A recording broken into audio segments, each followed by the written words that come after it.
दोस्तों, अगर आप लोगों का टारगेट ये है कि नाइन्थ के मैथ के अंदर आपको फुल मार्क्स स्कोर करने हैं आने वाले एग्जाम्स के अंदर, तो गाइज आप लोगों का टारगेट और प्लानिंग बहुत अच्छी तरीके से होना चाहिए। अगर बहुत अच्छी तरीके से है तो भाई मैथ में बहुत इजीली, बहुत आराम से, बहुत अच्छी तरीके से आप पूरे के पूरे मार्क्स स्कोर कर सकते हो। देखो गाइज, सबसे पहली बात तो आपके अंदर वो कॉन्फिडेंट लाना पड़ेगा कि हाँ भाई मैथ में मैं पूरे मार्क्स स्कोर कर ही सकता हूँ और करके दिखा सकता हूँ। क्योंकि गाइस जब रिजल्ट आएगा ना, ये दिमाग में रखो कि यार जब रिजल्ट के मार्क्स आएंगे ना, तो आपके साथ ही आपके घर वालों को भी बहुत ज्यादा खुशी मिलेगी। इसीलिए एक्स्ट्रा हार्ड वर्क करने के लिए प्लीज इन चीजों को दिमाग में लेके आओ और अपने मोटिवेशन को बढ़ाओ, क्योंकि जब तक अपने मोटिवेशन को नहीं बढ़ाओगे तब तक ये टारगेट आपके दिमाग में आने वाला नहीं है।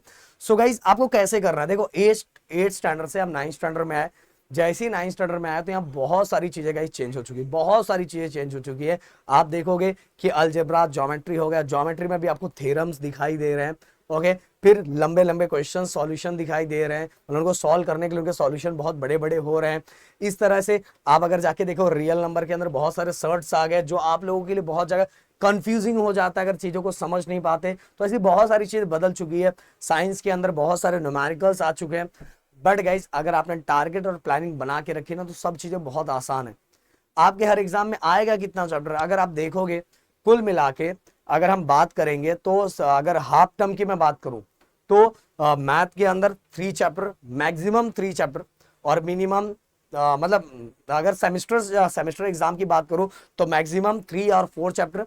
और यूनिट टेस्ट की बात करूं तो 2 चैप्टर, या 2 चैप्टर से तो ज्यादा नहीं देना चाहिए। यूनिट टेस्ट में 2 चैप्टर बहुत ज्यादा है, 2 चैप्टर, और कहीं कहीं स्कूलों में तो 1 चैप्टर भी दिया जाता है। 2 चैप्टर अलजेब्रा का, 2 चैप्टर ज्योमेट्री का, बहुत है भाई, बहुत है।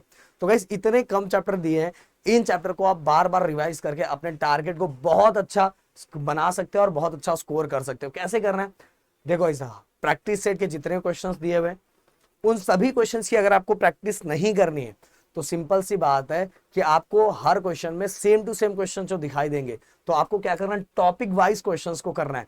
टॉपिक वाइज क्वेश्चंस को करोगे तो चीजें क्लियर हो जाएगी।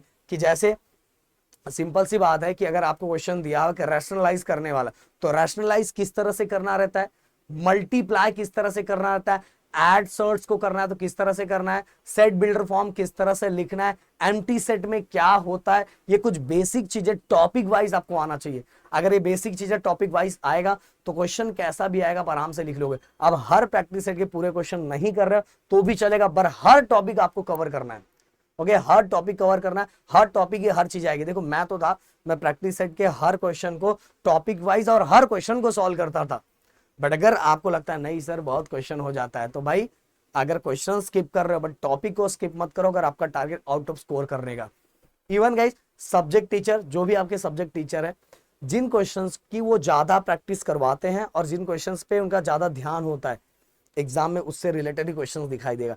अगर इनकेस तुम्हारे एग्जाम में तुम्हारा पेपर बाहर से भी आता होगा, अगर आप लोगों का पेपर बाहर से भी आता होगा, जिसको बहुत सारे स्कूलों के अंदर 9 का पेपर स्कूल में ही बनता है, तब तो जो टीचर पढ़ा रही है भाई वही क्वेश्चंस पे ज्यादा फोकस करो, वही आपके एग्जाम्स में दिखाई देगा। बट अगर आपका पेपर बाहर से प्रिंट होके आ रहा है, बाहर से आ रहा है, तो भाई सिंपल सी बात है, वहां एक चीज जरूर करना, वहां भी जो टीचर सॉल्व करवा रही है उन क्वेश्चंस की प्रैक्टिस ज्यादा करना, जिससे अगर इनकेस एक ऐसा क्वेश्चन आ गया जो टीचर ने नहीं करवाया तो एग्जाम के टाइम वो चेंज कर सकती है गाइस। ये कोई बोर्ड एग्जाम नहीं है तो एग्जाम के टाइम वो टीचर वो चेंज कर देती है। और साथ में पीवाईक्यू, आपको क्या करना है, आपके लाइब्रेरी में जाना है, पिछले 2-3 सालों के, जो भी 2-3, जब से मतलब 2-3 साल का ले लो, 3 साल में जितने बार भी जो भी एग्जाम है उस एग्जाम से रिलेटेड लाइब्रेरी से पीवाईक्यू उठा के लेगा और उन क्वेश्चन को सॉल्व कर लो। देखो गाइस, एग्जाम में उससे मिलता जुलता ही क्वेश्चन आपको दिखाई देगा।